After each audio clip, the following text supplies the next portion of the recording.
Just to start off with, we're going to talk about some ways to improve your immunization rates. If you have questions as we go along, I'm totally fine pausing during this presentation. We're basically going to cover kind of 4 different main strategies for working on your rates, as well as talk a little bit about our IQIP program. There is some built-in slides where audience participation is an option. I know it can be uncomfortable to share during these virtual meetings. So if you are not feeling up to it, that's okay. But if you would like to chime in, always happy to hear your feedback. All right. So we've talked about the IQIP program a few times throughout the presentations today. IQIP is kind of the latest iteration of what was previously the AFIX program, and we are essentially built to support VFC clinics. So some things we're going to talk about today. Factors that impact rates at your clinics, the CCO and Clinic Resource Guide. A lot of the strategies we talk about today come directly out of that resource guide, and it's something you can access from our website. And then using data to identify reasons for low rates. So we'll talk about some alert reports that you can use to look at immunization rates in your clinic. We'll talk about some ways to identify and address barriers at your clinic. These are all just kind of strategies that we commonly encourage people to use when they're thinking about improving their rates. And then we'll tell you a little bit about IQIP at the end. All right, so the first one, if people feel like chiming in, is thinking about, we have a very diverse state, and each region seems to have its own advantages and challenges that they're facing. And I'm curious if any of you have thoughts on, factors in your region that are impacting your immunization rates.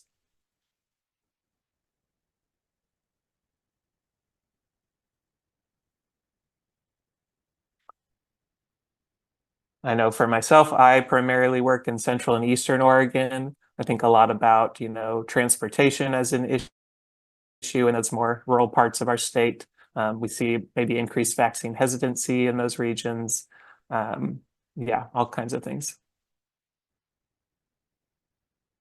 All right, we won't take too much time here, but yeah, feel free to chime in or even put in the chat if you have thoughts about, things in your region that are impacting rates. I've got a couple of comments in the chat, if you like, Oh, Sam. perfect. Yeah, thanks. Well, the one from Cherry, who says disbelief in the science still. Yep. Yes, that is certainly a common one. And just having the the science doesn't always, help convince people when they've, read something on Facebook or whatever that their friends are all believing. And Dr. Hassan's presentation after lunch, I feel like does a really good job of finding ways to have communication with people who are not believing in science and still have productive, vaccine talks. So that's something to look forward to. Were there any others, Chris? Yeah, some guy called Chris Hughes has said population density, question mark. Sure. Yeah, I mean, our Portland metro area seems to have a lot more, access to, clinics that are within, public transportation or walking distance. Whereas as you get more rural, then it can be, 30-minute drive to your closest clinic or even more. And just fewer options, maybe limited hours at the clinics close to you. So their population density definitely plays into it. All right, were there any others? Cool. Okay, so when we're thinking about kind of the levels of impact on your immunization rates, there's kind of 3 different tiers that we generally focus on. Community-wide factors can be, what region you're in. It can be kind of the political landscape of your community. It could be about the kind of diversity and makeup of your different demographics in your region. And then looking at like the clinic level, this can be thinking about, your staff training, but also your staff beliefs and, how much cohesion you have between, the clinic staff when you're discussing vaccines with patients. Is everybody on the same page, making strong recommendations for vaccines, or is it kind of left up to the individual as they're having those discussions? And then, of course, the individual level is where we do the most work one-on-one with patients, having discussions about their concerns and hopefully pointing them toward reliable science-based resources and information.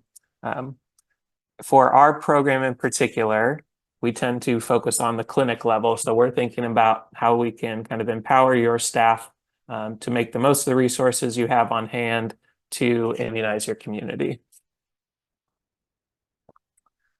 So factors that impact rates at your clinic.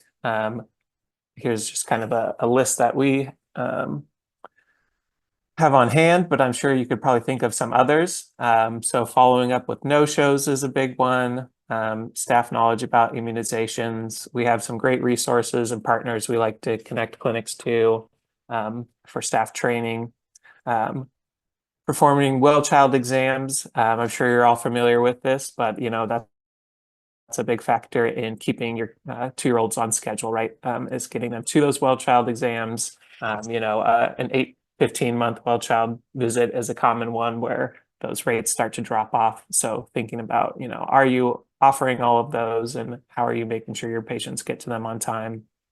Are you administering vaccines at appointments like a sick visit or a walk-in when someone isn't, intentionally scheduling a vaccine? So making an opportunity to vaccinate where there wasn't one previously. How are you addressing vaccine hesitancy in both your patients and your staff? We have a lot of good resources around that and some good trainings and partners we work with. Administering all the doses due. I'm sure you're all familiar with, parents who are worried about getting more than one vaccine at a time or maybe being on an alternate schedule. And this is kind of focused on, getting training for how you can have a discussion with a parent explaining that, having multiple vaccines is safe and effective and not something that should be avoided, and that it's safer to get multiple vaccines in a visit than it is to be on a delayed schedule and keep your child vulnerable. So that's a common issue that clinics are navigating. And then, of course, pandemic related factors, and this goes into a whole host of things, including just a decrease in routine immunizations that we've seen since the pandemic.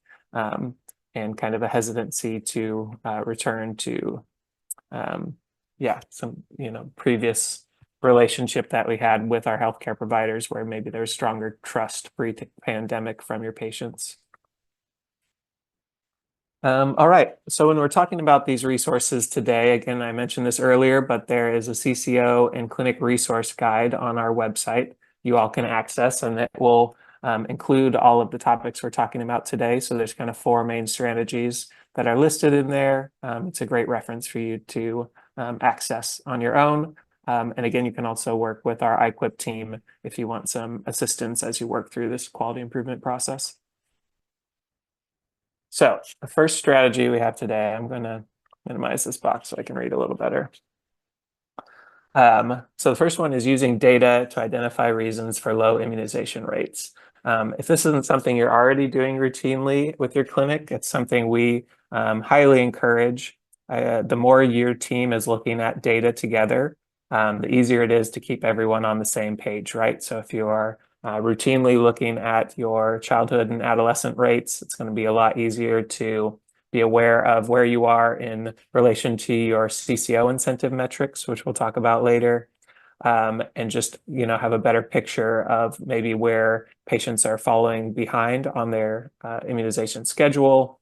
And it's a really great way to just kind of keep your team focused as you make progress on your immunization rates.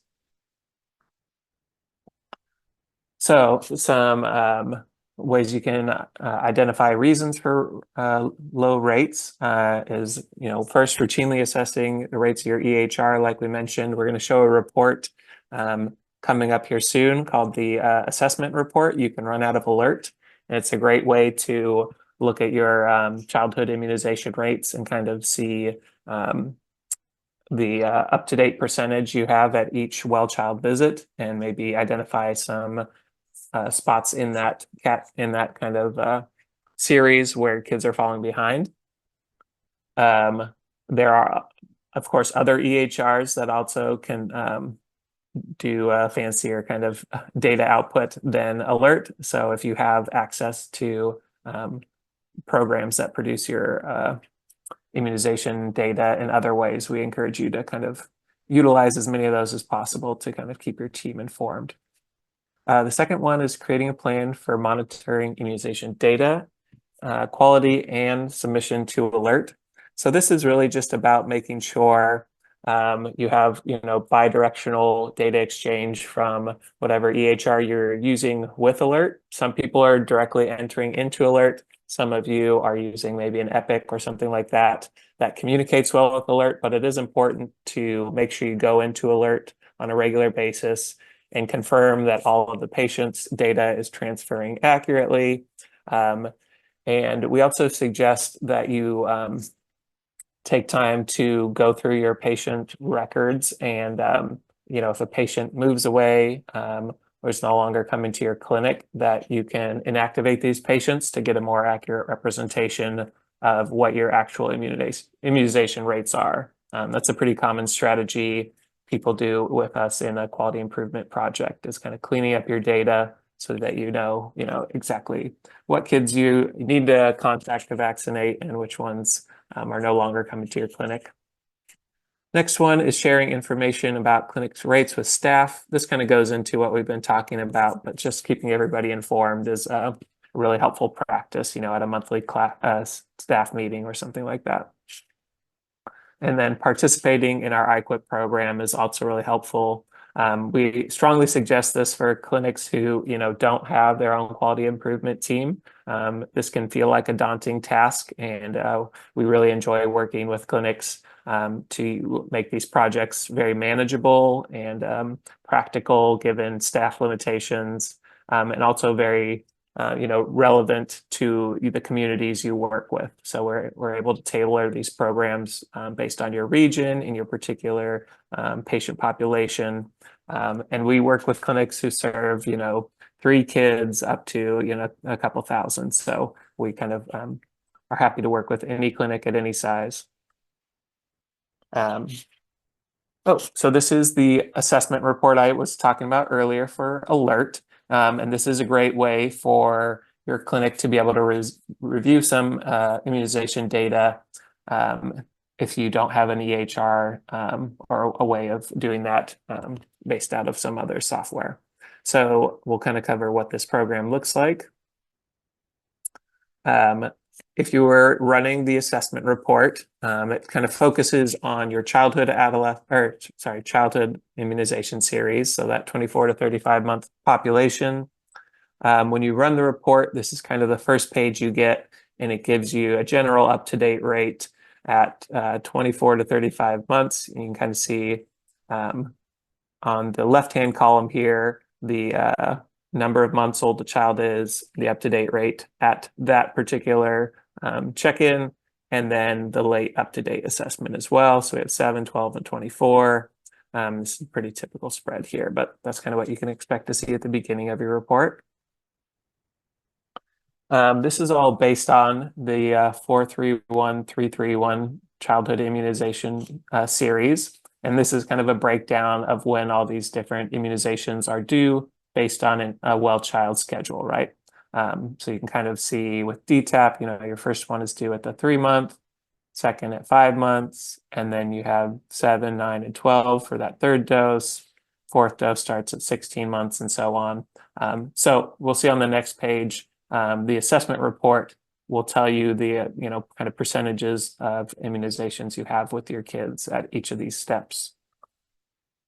So here's an example report of what you might see. You can tell this clinic had 1,242 kids in their kind of in their alert profile, and this is the number of kids that received each of these vaccines at 3 months. And over here on the right-hand column is the total percent coverage at that 3-month well child. So 85 is a great starting point. Does anybody notice any standout numbers on this page? Let's kind of look down how things are progressing.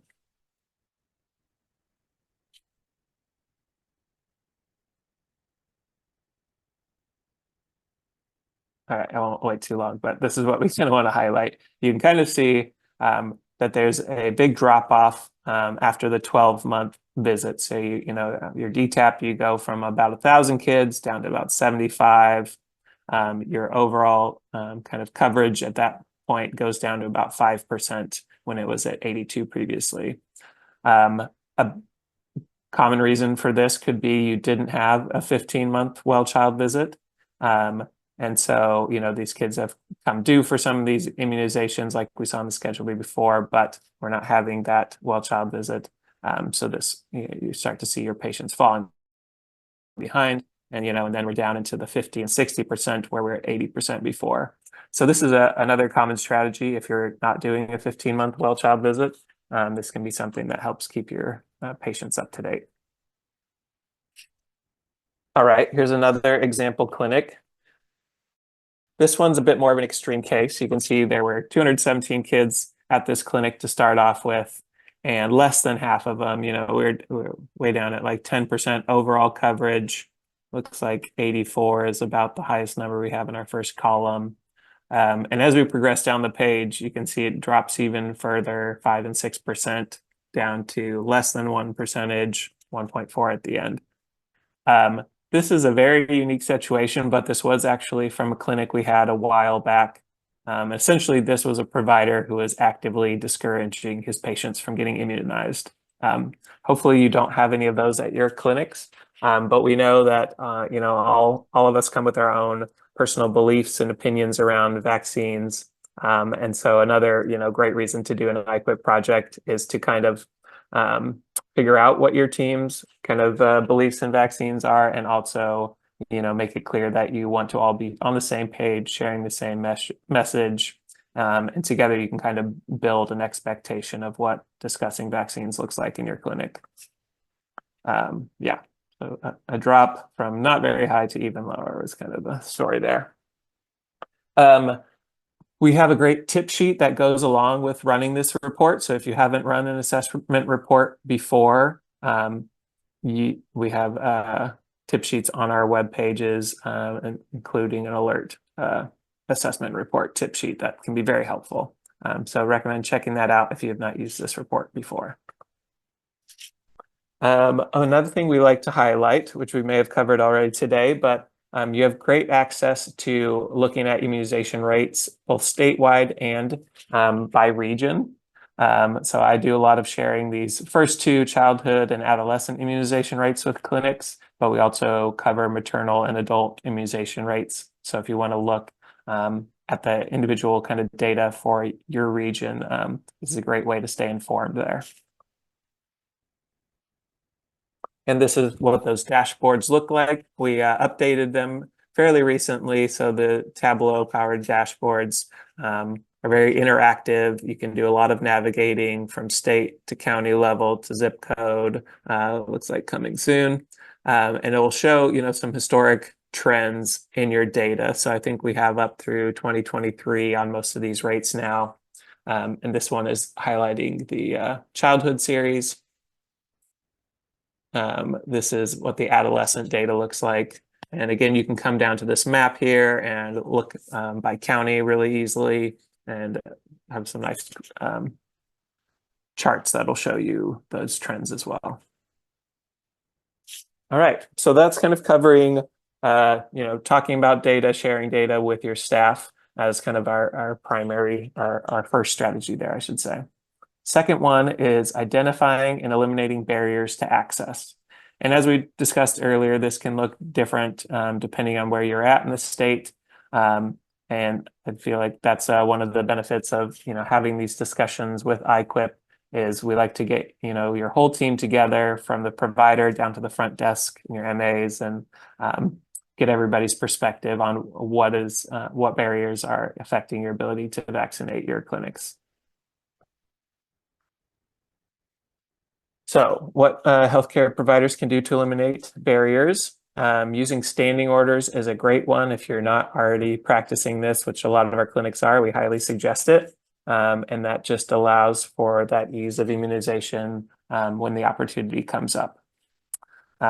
Offering immunization only appointments is a great way to help get patients in for those follow-up appointments. A common one we see is that second HPV dose dropping off quite a bit. Most clinics, I would say, are in the 60 to 70% range on that first HPV dose, and then down to like 20 to 30 on the second one. And making those follow-up appointments as convenient as possible is a great way to get patients in and out, and reduce barriers to staying on schedule and getting those series done on time. And then offering expanded clinic hours and walk-in appointments is also great when you have the capacity. I've talked to several clinics recently who are finding ways to expand hours, like on the weekend, maybe only having 1 or 2 staff in the clinic for those extra hours and kind of rotating it so no one's stuck working weekends all the time. But it definitely makes it easier for your patients to come in and get immunizations when you have those convenient hours available. And I know walk-in appointments are not always practical, but that's a great opportunity. I know a lot of county health departments offer to kind of spontaneously get more immunizations to your patients. All right. We're going to talk a little bit about our IQIP program specifically, what it would look like to go through an IQIP project with us, if that's something you're interested in. And I would, if anybody is interested, you could message Chris or myself throughout the day to let us know you'd like a follow-up email. We could discuss this more.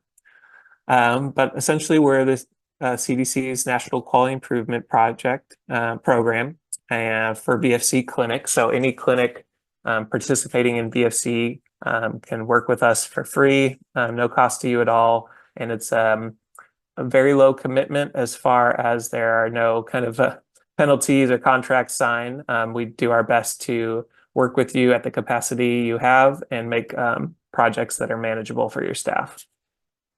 So we're kind of focused on discussing your current immunization workflow, kind of comparing it to CDC best practices and finding ways to add in new opportunities to vaccinate as patients move through your clinic by kind of tweaking your current workflow and optimizing it as best we can. Some of the benefits to working in this program with us is helping you to move toward your CCO incentive metrics for childhood and adolescent vaccination rates, strengthening partnerships with your community. We have a lot of cool projects going on in Eastern Oregon where our community partners are building educational opportunities for clinics to participate in, and we're doing our best to connect, IQIP clinics with these training opportunities in your region. We also are encouraging a lot of kind of regional collaboration on different projects. We met with school-based health centers in Eastern Oregon yesterday who are all kind of working on similar quality improvement projects, and we're just opening more dialogue for clinics to help each other navigate, the barriers and challenges in their region. So that's a really big one for us. Streamlining your workflow is another priority. Ideally, when you participate in an IQIP project, we don't add more work to your plate, but we help you refine what you're already doing so it becomes more efficient and effective. Ideally, making a better experience for your patients and immunizing more kiddos to ultimately create a healthier community. Another great benefit of our program is we offer CEU credits. So your MAs can get credit for participating in an IQIP meeting with us. When you do an IQIP project, we start with a kind of 90-minute strategy meeting at the beginning, and that is the first opportunity to get one of these credits.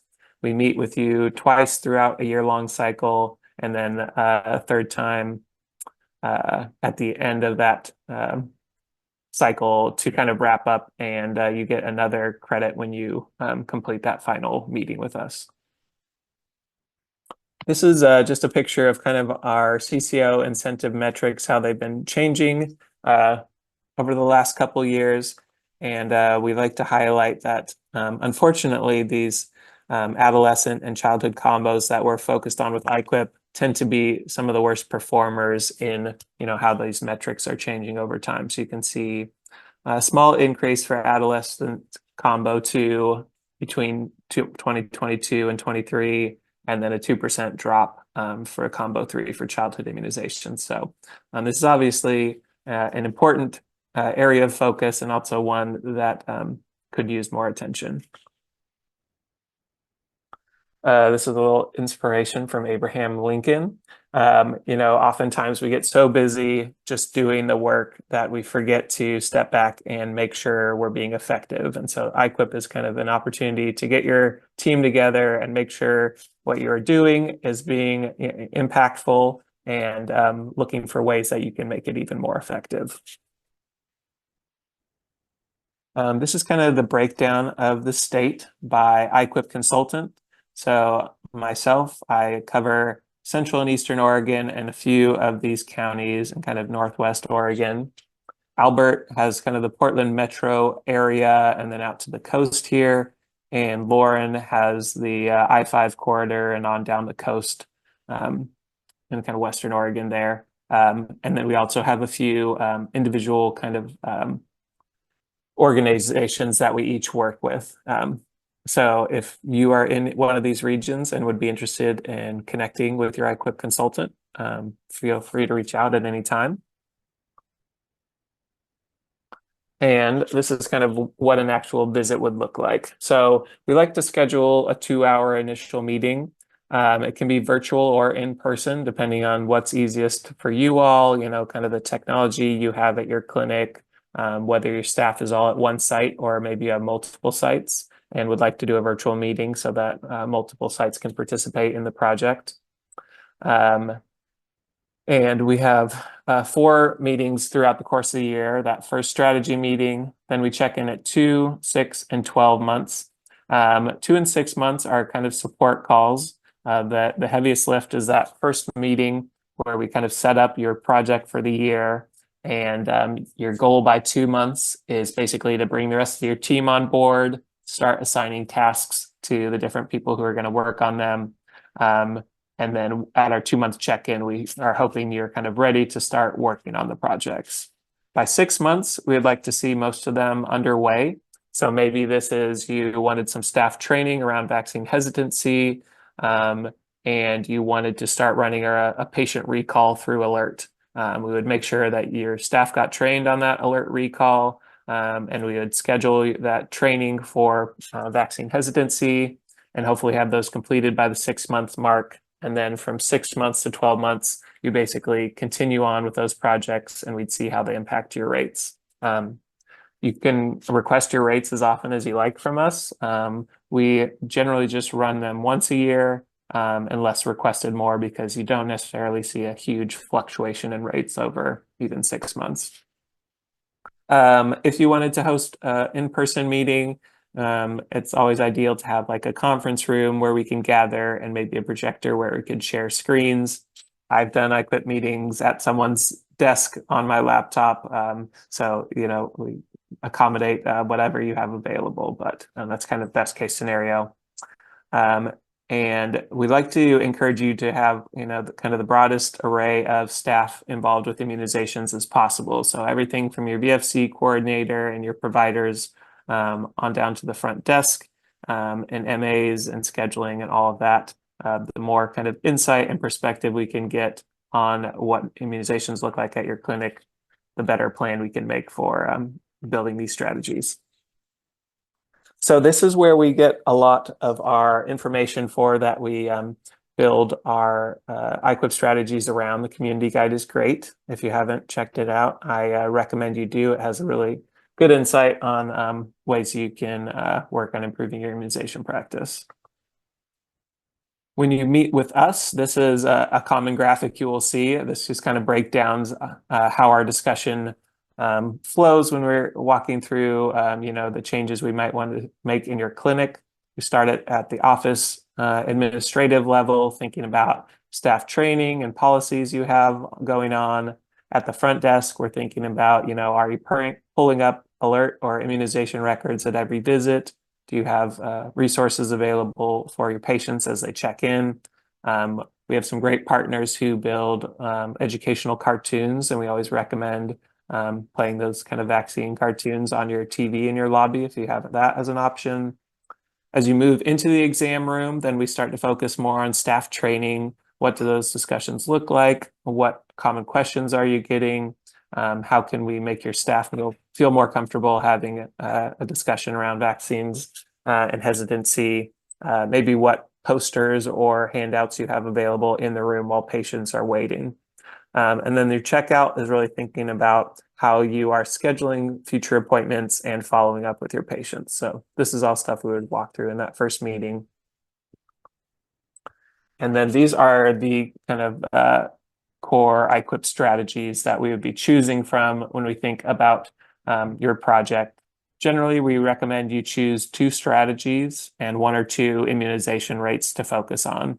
So an example would be you want to work on your up-to-date HPV rate. And for facilitating return for vaccination, we want to start a patient recall every other month where you're reaching out to patients who are due for their second HPV rate, right? And that would be, some training we could offer you and help you set up a kind of a routine strategy for that. And then leveraging your IIS to improve immunization practice. This is thinking about, how we discussed earlier of sharing your patient immunization data with your staff more regularly, keeping people on the same page. An example here might be you want to clean up your patient data around HPV and make sure everybody who's on your list and alert is still an active patient. And you could use this to run patient lists for people to call and do that outreach to. Giving a strong recommendation is really thinking about staff training.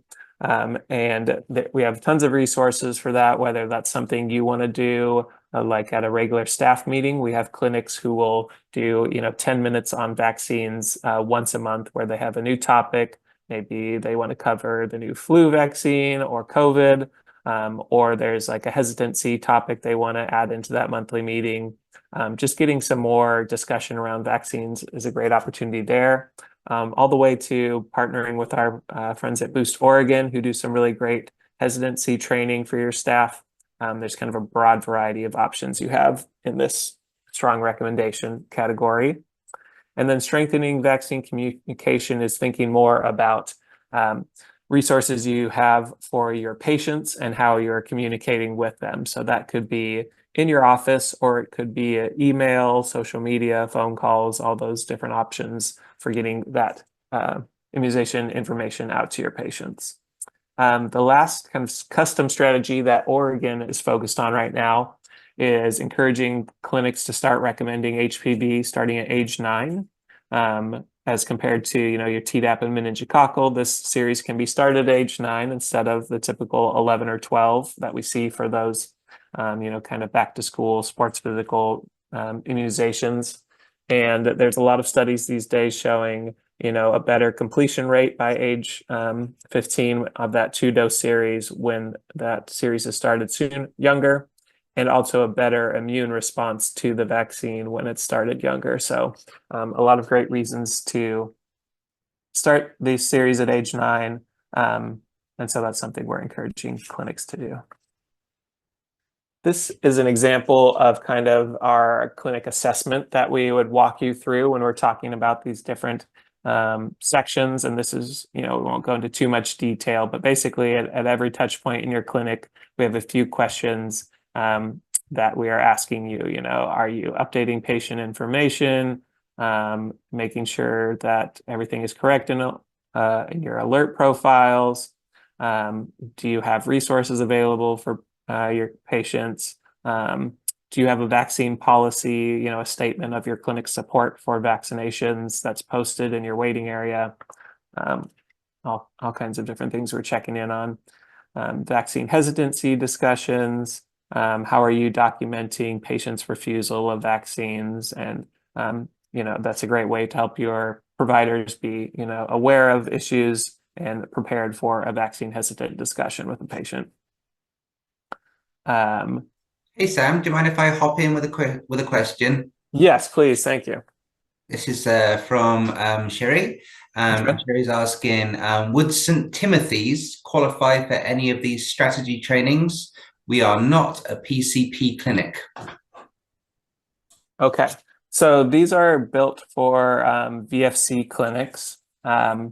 If you are not a VFC clinic, then I would suggest going through the CCO and clinic resource guide that we mentioned at the top of this. And this kind of covers all of these strategies we're talking about right now. I would also be happy to meet with you and discuss some ideas about, Sam, strategies you're selecting.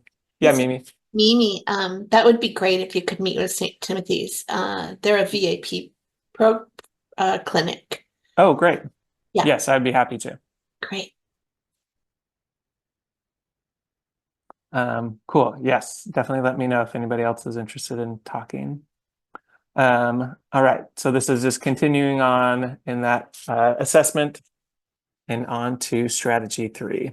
So this one is focused on reducing missed opportunities and recalling patients who are behind on vaccines. This is a very common strategy. The data that we pull from Alert includes missed opportunities, which if you're not familiar with that, it's basically a patient who is eligible for a vaccine was in your clinic but did not receive it for a variety of reasons. But we like to help you take advantage of those opportunities when they come up. So making sure you're always pulling up their vaccine history and always having a strong recommendation from your staff about getting a vaccine when it's not something that was previously scheduled. Recalling patients is another report that we have an Alert called the Reminder Recall Report, which I believe we'll touch on here in a minute. But what can healthcare providers do to reduce missed opportunities and recall patients?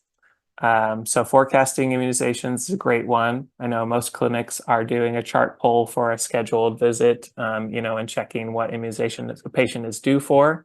If that is not a routine practice of yours, we highly recommend it. Providing all vaccines, and this is oftentimes part of that vaccine hesitant discussion. So finding ways to encourage parents to get all the vaccines that their kids are due for, and kind of clearly explaining why it is safe and kind of your best approach as opposed to a delayed schedule.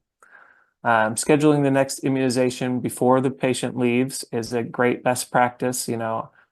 Patients can be harder to reach from those postcards or phone calls, and ideally before the patient has checked out that day, you already have them scheduled. We like to encourage clinics to do that while the patient is still in the room if your MAs have that ability to schedule before they even are leaving the room.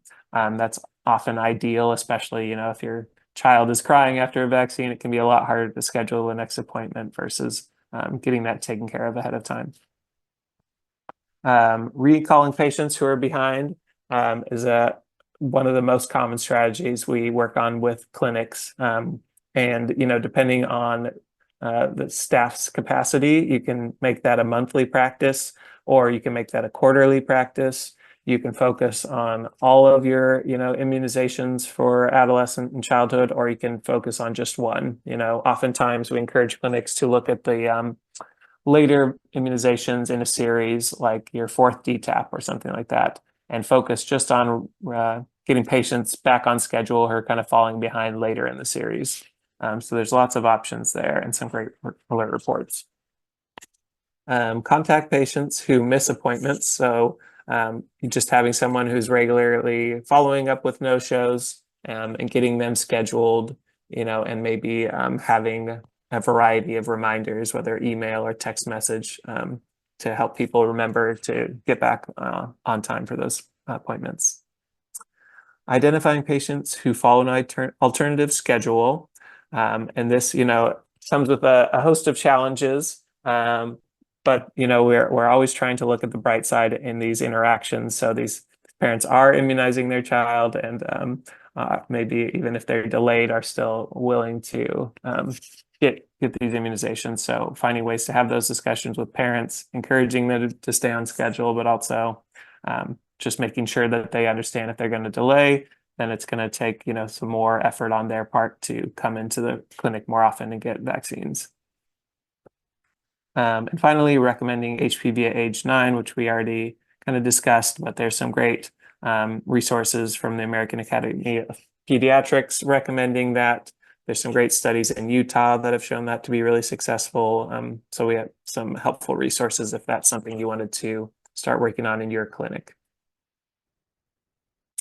Reminder recall. So we're going to touch quickly on this another alert report that you can run that's very helpful for recalling patients who are due or overdue for immunizations. Yeah, kind of covered that. And these are some suggestions of maybe when you want to focus your recall. So at 13 months, you're kind of keeping your kiddos on track with their immunizations. At 19 months, maybe you're capturing kids who are starting to fall behind a little bit on their immunization schedules. And we have some, this link below is part of that alert report if you need more information on that. So for the reminder recall report, this is another report you can find, the second one down on your clinic profile in Alert. And we have a tip sheet available for walking through this. The nice thing about this report is you can save it. So once you set up, for example, an HPV report for kids age 11 to 13 or something like that, you can save that and go back and select that report and run it as often as you need to for doing those patient outreaches. This is kind of what the filters look like on that page. So you can see at the top, you're kind of selecting which clinic you want to run the data for, which tracking schedule you want for the patients, which vaccines you want listed on this report. And again, filtering it down so you just have a couple of vaccines will obviously give you a smaller report to work through than going with a large group of them. So we often encourage choosing just 1 or 2 immunizations to focus on as you create these reports. You can also you can see at the bottom vaccines that are due now or past due or both. We usually encourage doing both, but kind of depending on your focus, you can select your preference there. And then this. Sam, I'm sorry to interrupt. I'm just popping No. to let you know that we got a couple minutes left. Perfect. I think we're getting close. Okay, so this is once you run that report, this is kind of a typical output for your reminder recall report. It'll show you, 41 patients were on that list, 39 had been immunized, and only 1 patient was eligible for a reminder recall. So that'd be great. It'll give you a report that lists that patient's name, and you can contact them through a reminder letter. This kind of comes pre-populated with all the immunizations they're due for. So if you prefer mailing out a reminder letter or card, you have that option. Includes mailing labels based on the information we have on patients in Alert. You can also just create a patient list if you prefer to call patients and kind of have a more direct interaction for scheduling. And again, we have a recall tip sheet for that for reminder recall report. All right. Last one is increasing knowledge and awareness about immunizations and clinics for family. So this is really about, what resources you have available and making your staff comfortable having those discussions. One thing IQIP always encourages is having an immunization champion. So someone who's really the voice of vaccines in your clinic and keeping your staff excited and your patients informed about immunizations. And this really goes into that building a culture of immunization where, we're just encouraging your whole team to get behind a clear message about the safety and efficacy of vaccines. And you can kind of support that with resources and posters around your clinic. Making resources readily available. I know this is something we maybe moved away from during the pandemic of having paper handouts in your clinic. But even just a poster on the wall that has information or a QR code that someone could access from their smartphone and get more information is a great way to go. And then making those strong recommendations is something we like to discuss with clinics that we work with, but basically just giving your staff a script that they can use to give effective encouragements to vaccinate. All right, I think we made it. These are some of our favorite resources we like to share with our clinics. Boost Oregon, of course, is a great local one, but CHOP and CDC and AIC are always great. All right, I think that's that. Thank you all for sitting through that lengthy discussion.